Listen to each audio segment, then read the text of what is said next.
Good morning, good afternoon, good evening, Iowa soccer supporters. I'm Ben Brackett, Soccer Talk co-host, alongside my buddy and good friend Blake Siebers. Siebes, what's up? Morning. We've got the Titan Tactician in the building today. Welcome, Matt Sahag. Good morning.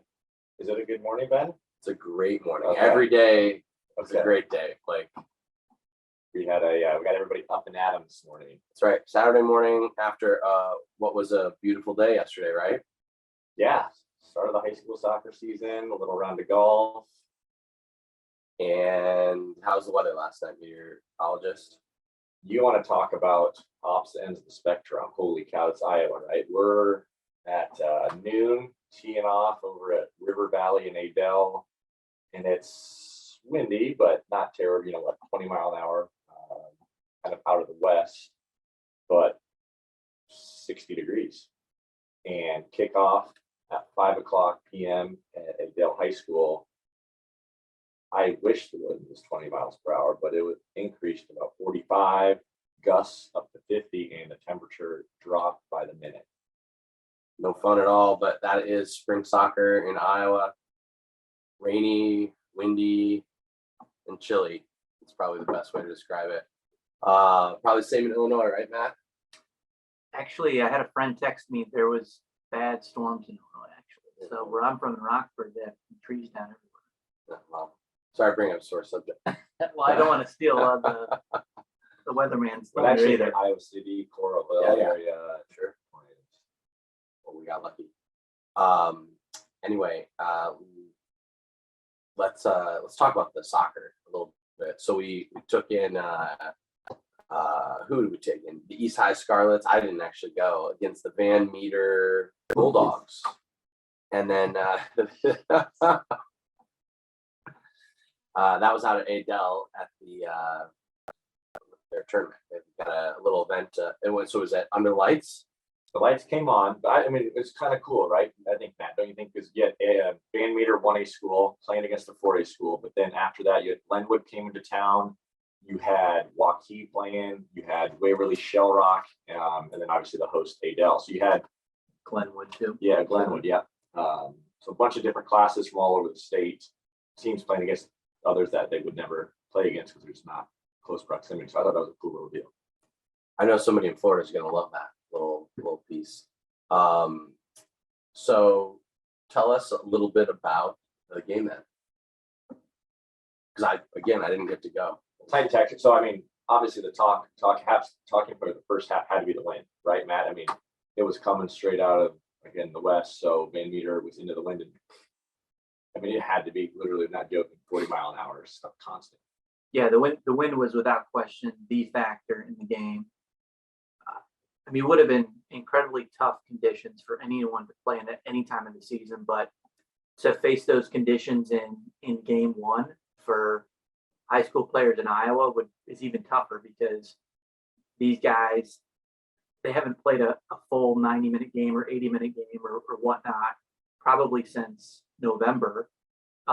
Maybe some of them played in the winter a little bit, but not regularly. And so you got a group of 22 players who are not match fit, and then you're into swirling wind conditions, and especially for Van Meter, who is going against the wind, that would have been an incredibly tough way to start your season. I remember those games, Blake, don't you? Yeah. It is tough. There's, like you said, Matt, like there's really no, it doesn't matter if you're a world-class player or just like the JV2 kid from small town Iowa. It's nearly impossible to play in some of that weather. So I would guess, just if I would, if you're talking about styles of play, I know the East is probably a pretty technical team, and they play on turf, so they're pretty used to, I would guess, like pass and move. So I would guess, if anything, it suited them just a little bit more, knowing that the 1A teams are going to have, maybe some more athletes and maybe a little less experience technically. Yeah, I mean, without question, you hit the nail on the head, Ben. If there's anyone in the state, obviously we've only seen a couple of teams, but if there was anyone in the state who would have been the team to play in that wind, it's probably East, because they like to pass it, and that's exactly what they did. We got there just a couple of minutes after kickoff, And we got up into the press box and we looked down, and immediately you saw what was going to happen for the entire game.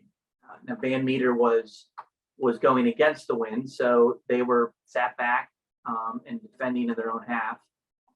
But East was happy to play it and pass it. And quite frankly, I don't think that their style would change if there was 0 mile an hour winds. Yeah. They just want to keep it on the ground. So for them, it's kind of more of the same.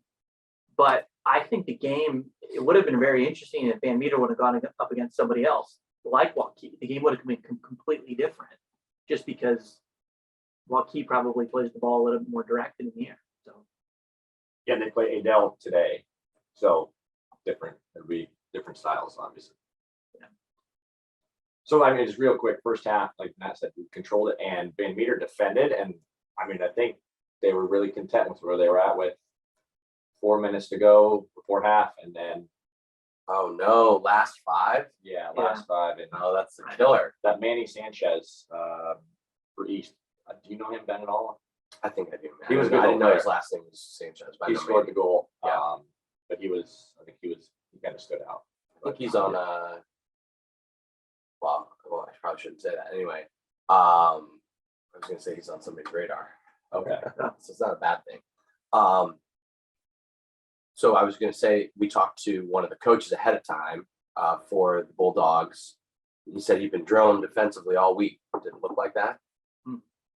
It did, actually. It was good to see Van Meter play again, actually. If you guys remember, we went out to Van Meter Like 2 High years School ago? a couple of years ago, and it was in their first season. And I think we did a podcast on that too. And I remember just kind of talking. It was a little bit of a feel-good story.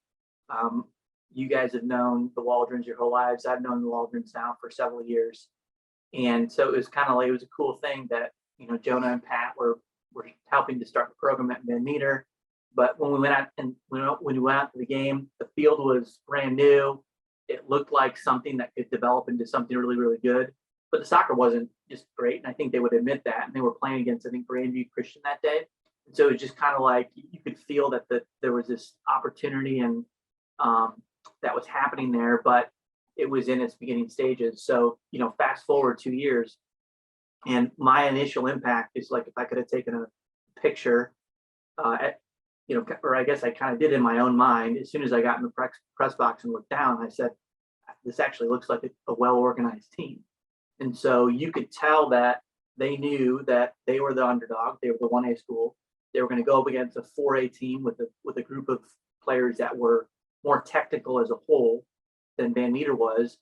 But they had a plan, and they did very, very well. You could immediately tell what their shape was. They rotated from side to side of the field. They got up and down the field when they could or when they needed to. And they made it really difficult for East to break them down. And unfortunately for Van Meter, East ends up getting the goal late in the first half. But So it maybe was a well-organized performance by So- Van Meter for sure. So maybe a different game if they hold on through halftime, start again in the second half. Yeah, that was the difference, I think, in the game, right? Because realistically, East didn't have, in my opinion, any good chances in the first half that I saw until the actual goal got scored. Now, there are some kind of moments where you would have said, ooh, is a chance coming here, and the goalkeeper played very, very well for Van Meter. But for me, it was one chance, one goal, one small little mental lapse, because the ball basically gets knocked down to his feet at the edge of the 18-yard box. And you would have loved to see someone absolutely flying in there to block that shot, but nobody pressured the ball, and he had an easy goal. So, Well, I think that's credit probably to Van Meter, and maybe a little lesson that Coach Jonah can take back to the boys. First 5, last 5, vital to any defensive performance, I would say. And so for East, though, probably also credit to them for pressing and sticking with it all the way through. I'm sure they could have just taken their foot off the gas and switched on to halftime and gone to the locker room and moved on.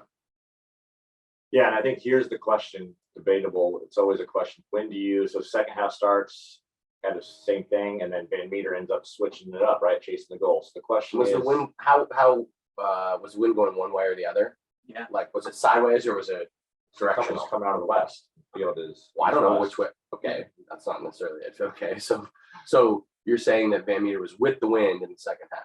Right. Correct. Okay. I would just add one more point in the first half. To me, you're on opposite sides of the spectrum when you have a wind like that, right? So for me, I mean, East did well to kind of keep it and stuff like that. But what you didn't see them is you didn't see them take advantage of going with the wind, right? For me, at some point, even if you're a team that likes to pass it, you've got to try and play it forwards and backwards and take some chances and take some shots, even if it's outside of what you're comfortable with. So for me in the first half, well, I would have liked to see East actually change their style of play and play much more direct and create more chances and take advantage of the win. But I didn't think they did that. They were fortunate for me to get that goal. Otherwise, we would have had a totally different game, I think. Yeah. So how did Van Meter go about it in the second half? They try and get after him? I think they started the same, but then the question is, at what point do you change it? So we talked a little bit about that after the game, and obviously there's no right or wrong reason, but I think the halves were maybe at 35, so they were short just a little bit, I think. But we were talking to Jonah and Patton. It's like I would agree with their styles. Like they change it a little earlier instead of waiting for the last 5 or last 10. Yeah. So it's a question. It's always a debate though. At what So does point? that have something to do with the fact that it's a 3-0 game? Yeah. I mean, for me, it's a broader question than just the one game too, because the context of the game is you've got a relatively new program out in a small community that's going in a 1A team going up against the East, who has got is it 4A? Who's a 4A team, and it's the first game of the season for Van Meter, and so what you don't want is the game ending up 7 or 8-0, right? So if you change it too early, and it's not because you would have been outplayed like that, it's just because of the conditions.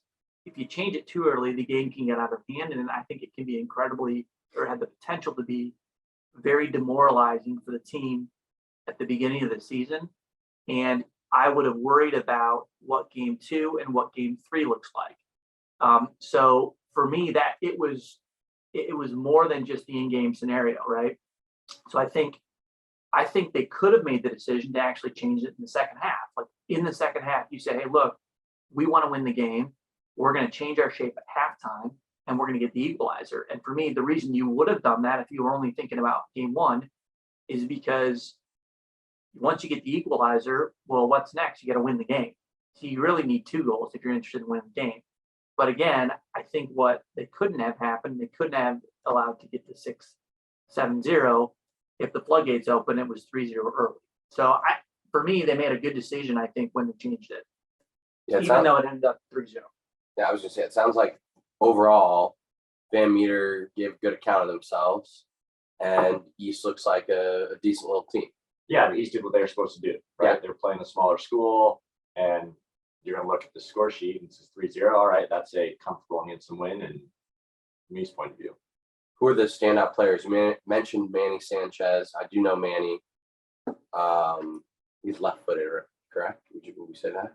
Am I making that up, Manny? Sorry, Manny. Scored with his right foot for sure. Well, maybe I'm wrong. So number 30, Christian Villanueva. For one, we got to give it props. Rosters Look at on this. paper, and then also Bound. For those of you that don't know Bound, there you go. YouTube plug. Matt's showing the roster. But Bound, the app, is pretty slick if coaches go in and actually update it. Yeah. But I thought that number 30, Christian Villanueva, for East, I thought he was good. He scored a goal well in the second half. Sophomore? Yep. And then, yeah, I would keep going, Matt. I would agree with this one, too. Yeah, number 11, Jose Baldera Hernandez. So he played up front for them. One observation is in that game, and I'm sure we'll talk about this through the season, and you guys know how I feel about 4-3-3 when I see teams playing it all the time. But he didn't get the ball enough, right? Like I would have put him. Where is he playing? He's playing as the target forward? Target 9. Yeah, if you want to call it that, then. So yeah, he's the number 9, as we call these players now by numbers. The center forward. Yeah, the center forward. The striker. Yep. for me, he didn't get the ball enough. So I would have liked to see probably him dropping to midfield, especially when they were going against the wind. But I think he's easily the best player in the field, in my opinion. Yeah, I mean, Grant Meter, like you mentioned that Van Meter's goalkeeper did well, and then you find it. You never know the whole story, right? We know Van Meter was not at full strength for some reason, so and that's about it there. yeah, and Eligibility, it was interesting too. no comment. I don't think it's an eligibility No. issue. I think they just Okay, have a good. player that hasn't been medically cleared yet. But there's one of the things that was very interesting was when Van Meter's goalkeeper got the ball in the second half, his first punt was either his first or his second one. He kicked it so far, it probably 20 yards over the half line, but then it bounced twice and the wind is swirling. And the East goalkeeper collected it, but he was so uncomfortable that it actually backed up into his own post. Ah. So it was interesting. Like one of my other observations for Van Meter would be they're just trying to figure it out. Some of those players, and I think Blake and I were saying, as soon as that goalkeeper got it, I looked at the striker and he was probably about 10 yards off of their second last defender. I was like, dude, run. Right. Run. And plus you might foul get the yourself- goalkeeper you might- or go for it. Plus, you might get yourself on SportsCenter top 10 if you're the goalkeeper. Yeah. There was actually one opportunity where he got around the second last defender and then it looked like he got pulled down in the box. And we were waiting for the Neymar roll Yeah, to see if he could draw one, but he didn't do that. Yeah. So, but I mean, to me, I think if they look at the film and they saw it again, maybe a couple of times, I would have gotten a couple guys a little bit up higher and really gone for it there to get the equalizer. But I mean, they were kind of up against it in the first half. Obviously. Any No, other- good way to kick off the spring high school season, though. yeah, absolutely. I was gonna kind of wrap us up with a question. Do either of these teams join us at county in June, late May, early June? All comes down to the sub-state, I think. Yeah. What is your decision, Matt? Well, I mean, we were at the game last year when East played Urbandale to go to state, right? And I thought East was absolutely in the game and had a chance to win it. They look like they've returned a really strong squad and they look very similar. So for me, I think, like Blake said, it's going to come down to sub-state, but they've got a real chance. I'm really curious to see how the Metro works out. All the Des Moines public schools, see who wins that little battle. It sounds like it's going to be a tight one this year. Right. And for Van Meter, I really have no idea because I don't know what the other 1A schools look like, but I thought they featured really well. I mean, they're organized in game one. And for me, if you got an organized team and you're not going to concede very many goals and you're playing against competition a little bit higher than maybe what you're used to in your own divisions, it sets you up really well to make a nice run. So I wouldn't doubt it at all if they up there. Yeah, and it is a decent little credit to Van Meter to not give up more than 3 goals, I think, right? Like just especially because they also went for it in the second half. So yeah. Like any thoughts, or you're gonna keep your mouth? No, it was good. I love it. We're back at it. Good. Excited. All right. Who do we have next week? Are we gonna say? Oh wait, we're not gonna say. No, everybody's got to stay tuned. That's right. But again, this is cool. So I don't know when this will get posted, but in the tournament, so you got Van Meter plays Waverly Shell Rock, and then Adel with East playing Adel and Waukee. So one game Friday night, 2 games Saturdays. None of this 1 game a day stuff. And I'm Kids curious. are loving to play. Get them out there and play. Come on. All right, guys. Thanks for braving the weather last night, and we'll catch everybody else next week at Game to be determined.